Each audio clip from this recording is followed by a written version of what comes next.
Hi, welcome back. So it is still Black History Month, and I've shared a few other books with you, but I'd like to share another one.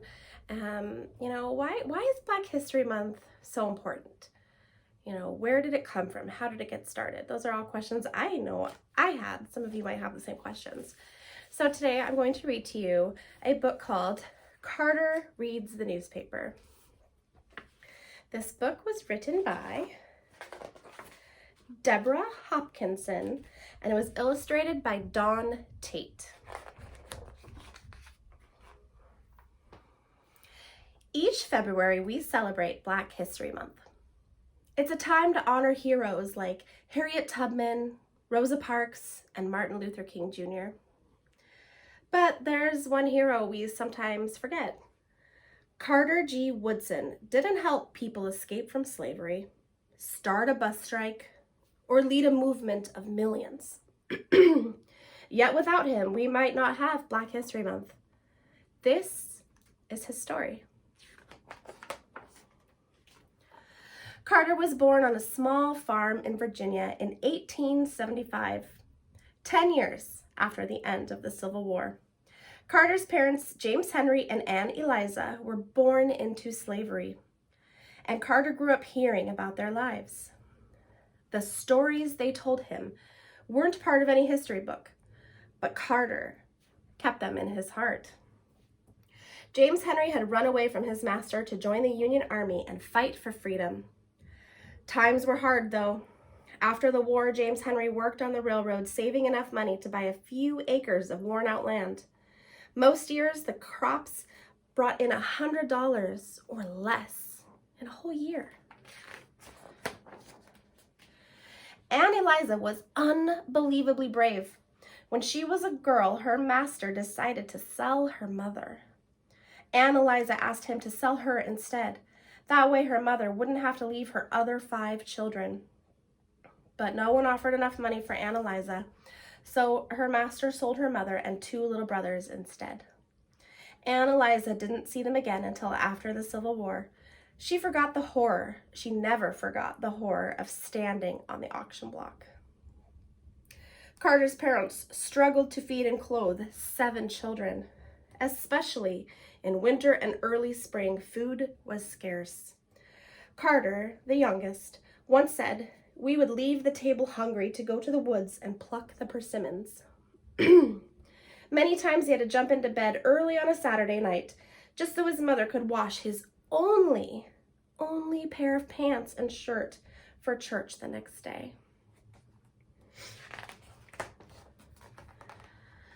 Carter could only attend school for 4 months each year. The rest of the time he was needed to work on the farm. Learning didn't just happen at school. James Henry taught his children to stand up for themselves and take pride in who they were. He gave Carter the courage to look anyone in the eye and say, "I am your equal."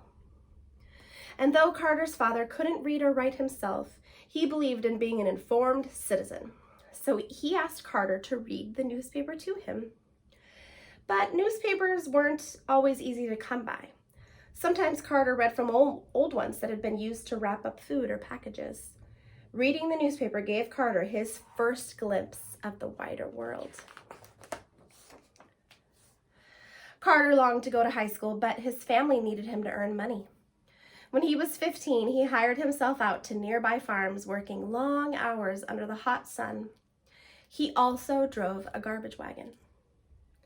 High school would have to wait.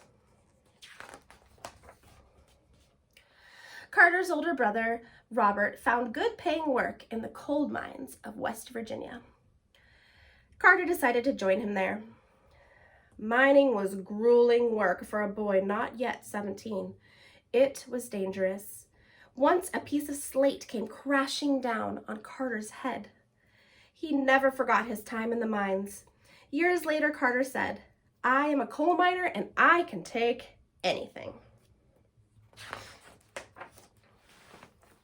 In this harsh place, Carter met a man named Oliver Jones. You'd have to look hard to find Oliver's name in a history book. But in that small mining camp in Fayette County, West Virginia, Oliver did something important. He changed one life, and that one life changed many. Like Carter's father, Oliver was a Civil War veteran who believed in education. As a soldier who had been at the Battle of Appomattox on the final day of the Civil War, Oliver had fought for freedom and equality. He was still willing to do his part to further the cause, said Carter. Each evening after working in the mines, Oliver threw open the doors of his little house to the other miners. He made his home a reading room, filling it with books by African-American writers and with newspapers from all over the country. He sold ice cream and fruits, all at prices that the men could afford. At first, Carter just went for the food, but that changed.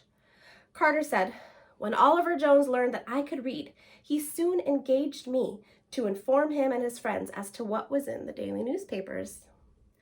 Carter was happy to oblige. He liked reading the newspapers.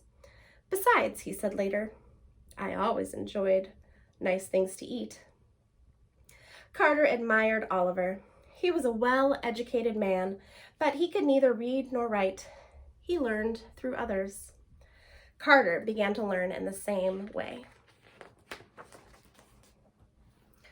Carter had longed for school. Life at Oliver's tea room turned out to be school of a different kind.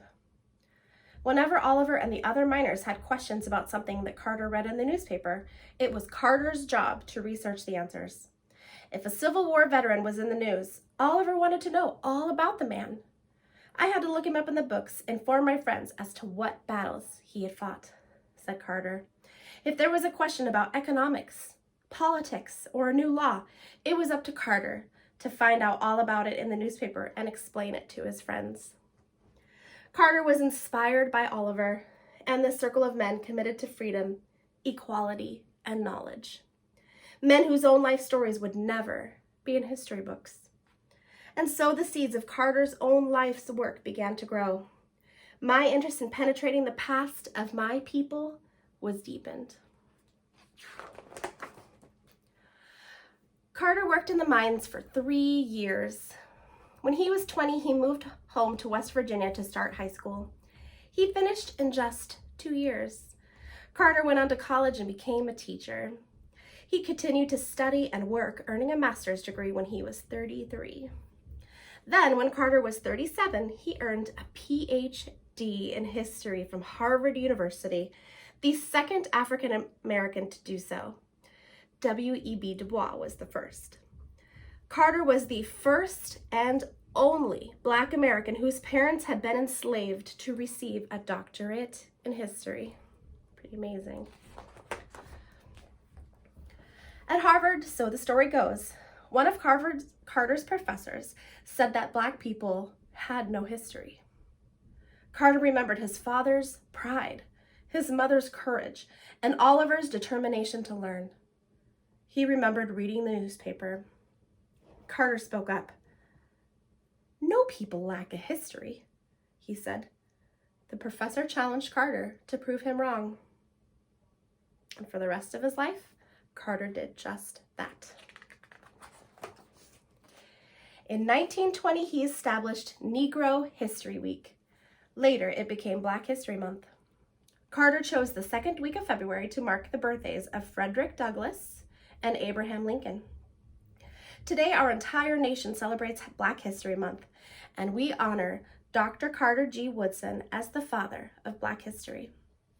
But in 1926, Carter was all alone with his new idea. He had to blaze a trail. He had to spread the word at a time when there were no computers or internet or televisions. So Carter sent pamphlets about Negro History Week out to schools, colleges, churches, and women's clubs. And of course, he sent them to the newspapers. The boy who began by reading the newspaper to others transformed the way people thought about history. He fought for history based on truth, a history that includes all people. Carter G. Woodson didn't just study history, he changed it. And we can too. The end. You know, February gives us a reason to focus on Black history, but it's really important subject to revisit all year long, and whether it's watching documentaries with your family or visiting museums or reading literature by Black authors, you can participate while encouraging understanding and empathy and equality. Why is Black history so important? The Pilgrims arrived in America, in what would become America, in 1620. And the first ship that had slaves on it, or enslaved people, came in 1619. So really, Black history is American history. It's a shared history. We all share it, and it's all part of our lives. It can't be separated. History connects us all, and only good can come from having a connected past, a connected history. It just leads to better understanding with each other and connections with each other. As always, thanks for listening, you guys. Go out and make it a great day.